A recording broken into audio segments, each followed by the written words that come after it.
Today, we're going to be talking about 9 tangible ways to improve your life this week. And I'm talking about things you can do today that are going to leave lasting impact on your life, not things you could do next month, next year. Like, how can we get results today in our lives? Because that's what we need. We're going to be talking about that today. I originally posted it to my Twitter earlier today, and I got a lot of brothers and sisters that were like, hey, can you really break this process down, Don? What are the 9 things that you're doing this week? And I want to break this down for y'all. Let's go right into it. I want to make this quick. Number 1, pray more. Make that number 1 and top priority on your list. As soon as you wake up in the morning, right after you drink some water, get on your knees, pray. First things first, you have to get your spirit in line. You have to believe that there's a higher purpose and that there's a calling to this. I got to be honest with you. If I'm out here in life and I'm going through all this in life, when there's not a higher purpose to this, or there's not a calling that God has on my life, man, I'd be very upset because I gotta know that it's got to be something deeper to this. So when you pray, not only are you thanking God for everything that you have, but you also are praying for vision. You're praying for alignment. You're praying for God to show you your purpose. You're praying for God to guide your footsteps, right? Because you can't do this thing alone, especially with all the pressures of life and then a business and your job and your career, your family, especially as men, us being head of household, we got to have God give us the vision and the alignment. So number 1, pray so that you can get your directions, your GPS, right, aligned so you know where you're going. First and foremost. Number 2, you want to make sure that you manage your attitude. Manage your attitude. This is very important because your attitude is a direct reflection of your body language. Right? Your attitude is your body language. So what that means is when you are, and this is important for your career, right? Or you being in entrepreneurship, when you walk inside of a room, are you giving people a joyful spirit? Are you a solution-oriented person, or are you somebody that is giving a problem for every single solution? Like, I can't stand people who do that, to be honest with you. Like right now here in the Jumping Jack Tax, we're in a creative space right now. It's a bunch of us creators, and we have a small team. So just one person coming in with a bad attitude, like their face just looks bad, and it looks like life is happening to them, and their body is all tense, and they don't really want to talk. Like, with this small team, that can literally be a negative energy that goes over everybody on the team, and it could cause us not to operate to the best of our abilities, right? And more importantly, in your career, that could cause you to not get promoted. That could cause you to literally be like, hey, it's time for you to get out of the door. A lot of times your attitude is what's stopping you from going to the next level because it's messing with your perspective. Right? Your attitude messes with your perspective as well. It causes you to not see the beauty of life. It causes you to not see the promotions that you can get out of life, right? Because of what you're dealing with today. So when it comes to your career or in entrepreneurship, leave your attitude at the door, whatever. That's why I said manage your attitude, because I understand that we could be dealing with a lot of things. The difference between me as somebody that manages my attitude, maybe you that can, is that I know how to cut it off at the door, and I know when it's time to get to work, and I know when I get around people, I have to inspire, I have to offer solutions in order for us to move forward and in order for me to grow as a person. I'm encouraging you this week to manage your attitude. Be positive, be joyful, be solution oriented, give more, right? Change that attitude, and I promise you're going to be able to change your life. Number 3, remain calm. This one is so important, especially for us as leaders. Remain calm. A lot of times people drown simply because they don't remain calm, right? I tell you, as a leader, as a leader right now, I'm dealing with a lot of high level decisions every single day. Some decisions could affect employment opportunities. Some decisions could affect how we expand the brand. Some decisions could affect if we lose money or make money. Some decisions affect like hundreds of thousands of families, right? So with that being said, with these high level decisions that I'm dealing with, I got to remain calm. And you know why I have to remain calm? It's because when you remain calm, you think a lot clearer. When you're not calm, you don't think clearly. And when you don't think clearly, you're thinking emotionally. And when you're thinking emotionally, you always lead to bad decisions, because emotions lead to bad decisions always. But when you're calm, when you take a deep breath, right? That's what I want you to do. I want you to, anytime that the problems start to arise in your life right now, especially this week, I want you to remain calm. I want you to close your eyes for a second. I want you to say, Don told me to remain calm. Take a deep breath. Relax for a second. Tell everybody to stop talking. Well, depending upon the respect levels, say, hey, let me get a minute. Close your eyes. Think for a second. Calm yourself down.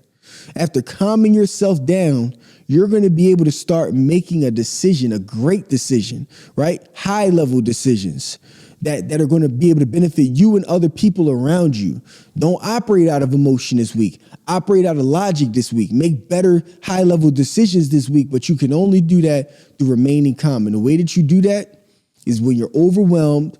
Back away for a second. There's nothing wrong with telling people, hey, I need a minute to think. I need a minute to be able to get my thoughts together, to get my emotions in order so that I can come back a better person, right? So remain calm this week. Do not make fast decisions. Do not allow people to force your hand. Do not walk into a war that you are not ready for. And I talked about this before when remaining calm. Some people try to pull you into wars that you're not ready for. Somebody could have been creating a plan against you, and by the time they bring it to you, you try to react so quickly when they already had the plan established. Don't walk into wars. You operate on your time and you operate when you're ready. That's what makes a powerful person. So remain calm in everything that you do this week, okay?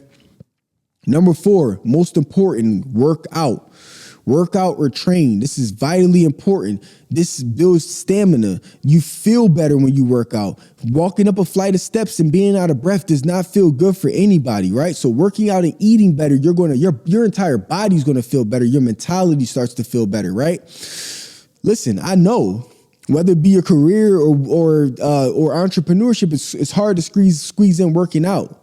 Look, sometimes I got to actually go to the gym at 5 o'clock in the morning. Like I'm up at 4:30 a.m. sometimes in the morning just to make it to the gym at 5 before my first morning meeting at 6 o'clock a.m. I got to leave my wife and my son in bed so that I can go get to the gym because I got to squeeze it in at that time. Sometimes I'm going late at night, 9, 10 o'clock p.m. and I squeeze in 30 minutes. So what I'm telling you is that I don't care if it's 15 minutes, 20, 30, 40 minutes, squeeze in some amount of time to work out. And you may have to sacrifice in order to do that.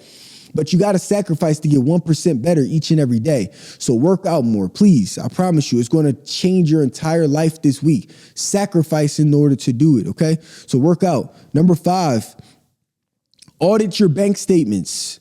Some couple fellows was like, Don, what do you mean by audit your bank statements? What I mean is, do you know what you're spending your money on?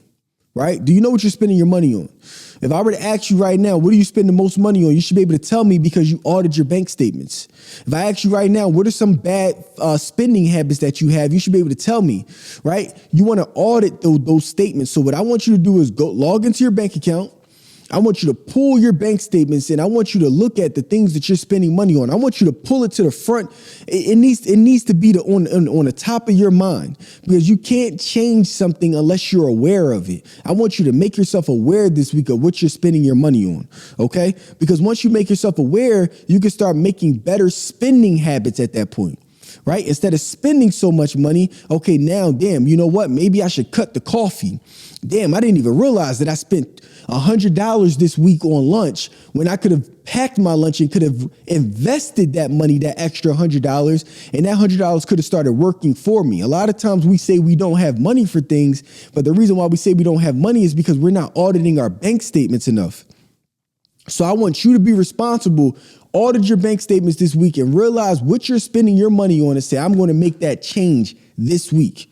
I'm going to make myself aware of that this week. I'm going to cut back on this week. That's what I mean by that. Get a highlighter out, highlight all of the things that you're going to cut back and give yourself a goal, right? Because a lot of times people say, I can't save any money. The only reason why you can't save any money is because you're not being intentional with auditing your bank statements to realize what you can cut back on. I promise if you do that, everything's going to change for you. Your finances will begin to change, right? Number 6, read a new book this week. Read a new book this week. Some of the biggest leaders and CEOs and high level successful people in this world, they read books. They access new information. They expose themselves to new information. So if it's not a book, maybe it's a course. Maybe it's YouTube University and you're Googling videos. Read something this week or listen to something this week that's going to expose you to new information that can help you to create a legacy for your family, that can help change your life, that can help change your financial life, your spiritual, your mental, whatever it may be. Expose yourself to something new. So one of the things that the fellas can read this week is Way to Superior Man. That's one of my favorite books.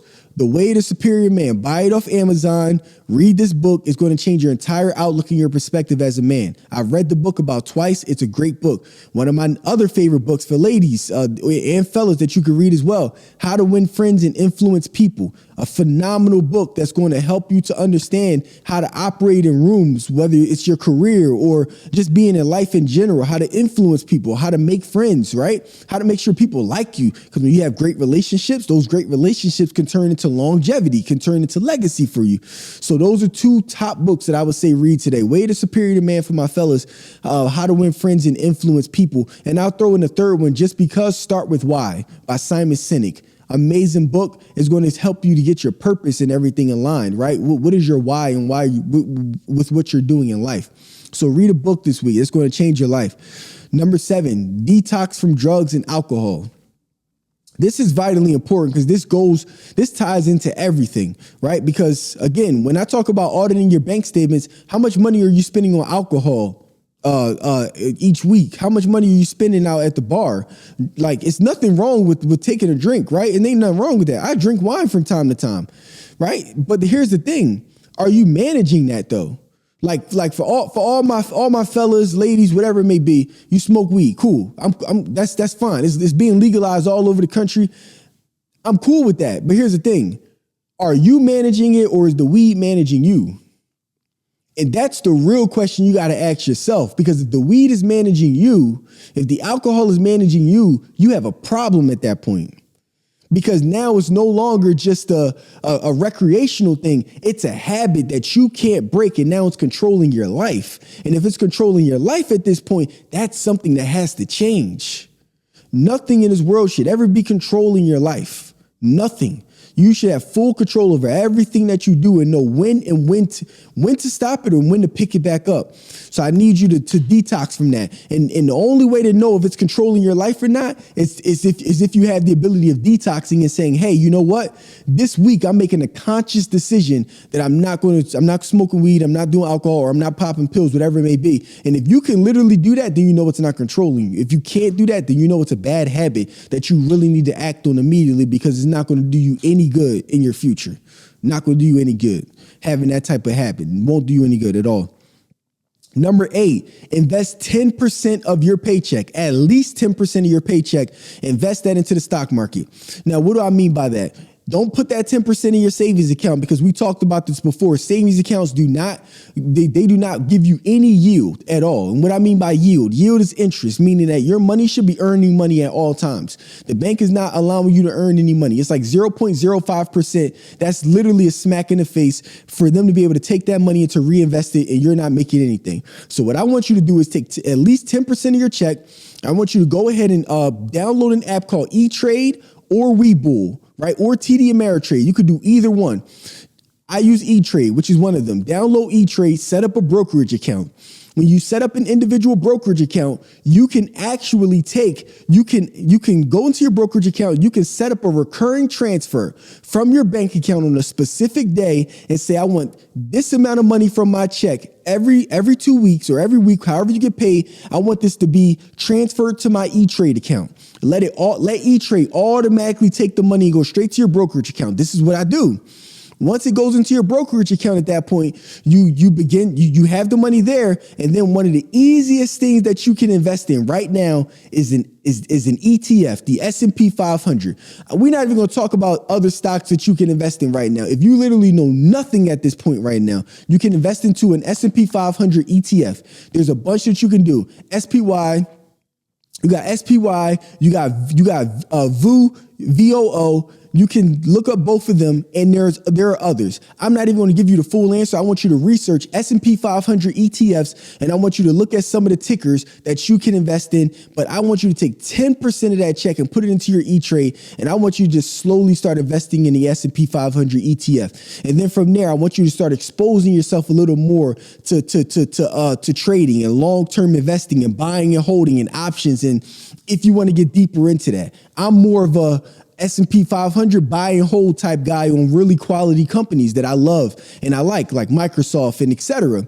But you might take this deeper, but literally 10%, put it right in there. And I promise you that's going to change your life. You're going to start to see a return over the course of time, 6 months to a year. And number 9, most important, adjust your social media channel. Right? I talked about this before, that you don't need a textbook in order to learn something because of the fact that you have social media university. Anything you want to learn, you have to be exposed to. It's just like a baby, right? A baby doesn't need to read a textbook in order to learn how to speak its native tongue, English. A baby listens. A baby is influenced. A baby utilizes repetition, and it's exposed to the English language so much that over time the baby can start talking and speaking English. It may not be able to read it, but the baby can speak English. How is that possible? Exposure. So what I mean by that means adjust your social media timeline. When you're scrolling through Instagram, TikTok, and etc., what are you seeing? If you want to know more about entrepreneurship, are you solely following entrepreneurs? If you want to know more about the stock market, are you solely following people that educate on stock? When it comes to insurance, when it comes to positivity in life, right? Detox and remove all of that stuff off your social media page. One of the ways to do that, go to your followers right now, all the people that you follow, unfollow all of the pages that are not doing anything for you because it's clogging up your timeline. And Instagram now is recommending content to you based off of the people that you follow. Because if you follow them, that means obviously you love their content. They're going to recommend more content like that. Only follow content that you love and appreciate, that's doing something for your life, and then Instagram will begin to recommend that type of content to you. So now you'll be on that side that's giving you positive education and etc. You adjust your social media timeline, you adjust your exposure. I give you 1 year and I guarantee you, if you didn't know nothing about the stock market, you'll start talking about ticker symbols. You'll start talking about long-term investment and options, even if you don't really know much about it, but it's because you're so exposed. Business, entrepreneurship, or positivity. You may not know all the positive quotes, but you start talking all the positive quotes because you've been following it for a year. I promise you, adjusting your social media timeline changes everything. It's the reason why I only follow a couple hundred people, because I only want to follow the best of the best, right? So that's very important. Just to recap again, to give you guys those 9 things. Number 1 is to pray. Number 2 is to manage your attitude. Number 3 is to remain calm. Number 4 is to work out. Number 5, audit your bank statements. Number 6, read a new book. Number 7, detox from drugs and alcohol for at least a week. Number 8, invest 10% of your paycheck. And number 9, adjust your social media timeline. I promise you, you do those 9 things this week, you're going to start to see impact in your life. You may not do it every week, but if you start getting into the habit of just doing 1 and then 3 and then 5 and then 4 and just get into the swing of things, you're going to see an impact in your life. These are my 9 things that you can do this week to change your life.